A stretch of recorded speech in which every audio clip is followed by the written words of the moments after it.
दोस्तों, यह बात 100% सत्य है कि कोई भी व्यक्ति गरीब नहीं होता। उसकी सोच ही उसे गरीब कर देती है। क्योंकि जो इंसान जिस प्रकार या जितनी बड़ी सोच रखता है, उसे उतनी ही बड़ी सफलता प्राप्त होती है। इंसानों की सोच में बस इतना सा ही फर्क होता है कि कोई व्यक्ति खुली आंखों से सपना देखते हैं तो कोई व्यक्ति बंद आंखों से।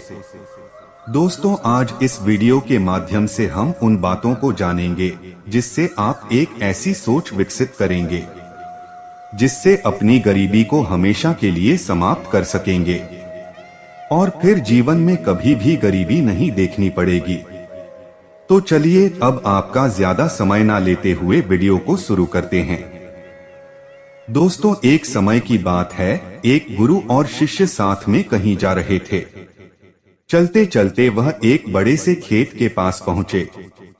उन दोनों को प्यास सताने लगी तो उन्हें खेतों के बीचों बीच एक टूटा फूटा घर दिखाई देता है। अब गुरु और शिष्य दोनों लोग उस घर के पास पहुंच जाते हैं और उस घर के दरवाजे को खटखटाते हैं। तो थोड़ी ही देर में दरवाजा खुलता है और अंदर से एक व्यक्ति निकलता है जिसके साथ में उसकी पत्नी एवं 3 बच्चे भी आते हैं, जो बहुत ही फटे पुराने कपड़े पहन रखे थे। गुरुजी उन लोगों से विनम्र आवाज में कहते हैं, क्या हमें पीने के लिए पानी मिल सकता है? वह व्यक्ति अंदर से पानी लेकर आता है जिसे गुरुजी एवं उनका शिष्य ग्रहण करते हैं।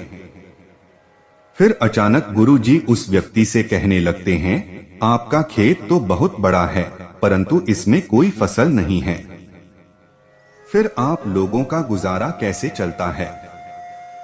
गुरुजी की ऐसी बातें सुनकर वह व्यक्ति कहता है, गुरुजी हमारे पास एक भैंस है जो काफी दूध देती है।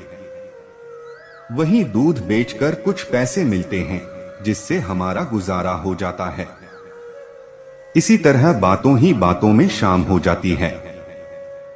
तो गुरु ने सोचा आज की रात्रि हम यहीं रुक जाते हैं। इसके बाद गुरुजी उस व्यक्ति से रुकने की अनुमति मांगते हैं। वह व्यक्ति अनुमति दे देता है और गुरुजी वहीं रुक जाते हैं।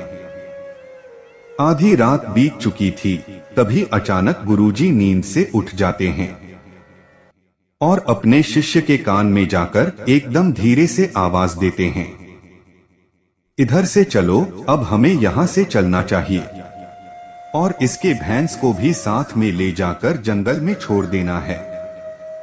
गुरुजी की ऐसी बातों को सुनकर थोड़े समय के लिए शिष्य को विश्वास नहीं हो पा रहा था, क्योंकि ये वही गुरु हैं जो इतना ज्ञान दिया करते थे, परंतु आज पहली बार किसी के साथ गलत करने के लिए बोल रहे थे। लेकिन शिष्य गुरु की बात को टाल भी नहीं सकता था। आखिर वह गुरु और शिष्य जंगल की तरफ उस भैंस को लेकर निकल पड़ते हैं और उस भैंस को जंगल में ले जाकर ऐसी जगह में छोड़ देते हैं जहां से उसका वापस आना बहुत मुश्किल था। इसके बाद वह गुरु और शिष्य वहां से चले जाते हैं, परंतु शिष्य के मन में यह बात हमेशा ही खटकती रहती थी। लगभग 10 वर्ष गुजर जाने के बाद शिष्य ही एक बड़ा गुरु बनता है। तो उसके मन में विचार आता है कि क्यों न उस व्यक्ति से मिला जाए जिसकी भैंस जंगल में छोड़े थे और उसकी कुछ आर्थिक मदद ही कर देंगे ताकि उसकी आगे की जिंदगी खुशहाल हो सके। इसी विचार से वह निकल पड़ा और कुछ ही समय में उस व्यक्ति के पास पहुंच गया। लेकिन वहां का दृश्य देखकर वह चकित हो जाते हैं, क्योंकि अब उस खेत में बहुत से वृक्ष थे जिसमें बहुत सारे फल भी लगे थे और झोपड़ी की जगह एक विशाल घर था। यह सब देखकर वो शिष्य मन में विचार करने लगा कि हो सकता है भैंस के चले जाने के कारण वह व्यक्ति सब कुछ बेचकर यहाँ से चला गया होगा।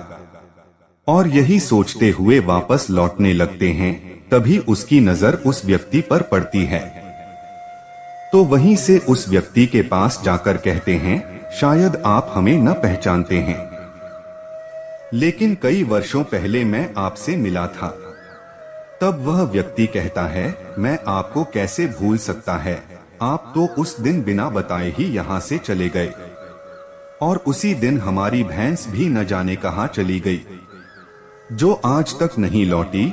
कुछ दिनों तक मैं बहुत परेशान रहा, कुछ समझ नहीं आ रहा था कि अब क्या करें, परंतु जीने के लिए कुछ न कुछ काम करना भी जरूरी था।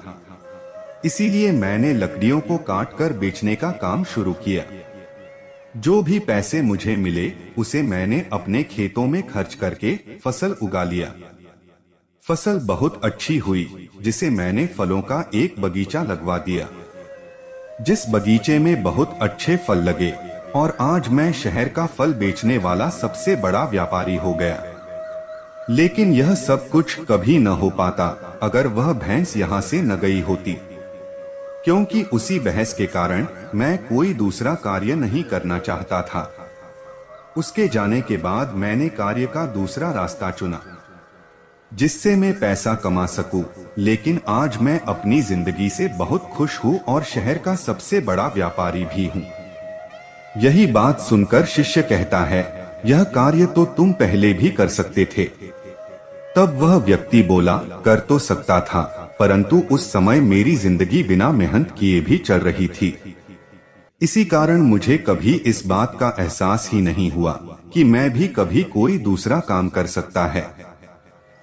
यही कारण है कि मैंने कभी कोशिश नहीं की, लेकिन भैंस के जाने के बाद मुझे इस बात का एहसास होने लगा कि मैं कोई दूसरा कार्य भी कर सकता है। और मैंने उसी समय यह दृढ़ निश्चय किया कि अब अपनी जिंदगी में जो कुछ भी करूंगा अपने दम पर करूंगा, और इसी संकल्प की वजह से आज इस मुकाम पर पहुंचा है। दोस्तों, इस कहानी को सुनकर इस बात को सोचना चाहिए कि कहीं आपके भी जीवन में कोई रुकावट नहीं है, और अगर कोई रुकावट है तो उससे आगे बढ़ने का प्रयास कीजिए। जो आपके पास है उसे खोने का भय मत करो, क्योंकि आपके पास खोने को बहुत कम है, लेकिन कामयाबी के बाद पूरी दुनिया प्राप्त करना भी आपके पास है। दोस्तों, आशा करते हैं कि यह वीडियो आपको अच्छी लगी होगी। इसी तरह और ही ज्ञानवर्धक एवं पौराणिक कथा कहानियों को सुनने के लिए कृपया चैनल को सब्सक्राइब करें और वीडियो में एक लाइक करके कमेंट में लिख दीजिए, जय श्री कृष्ण।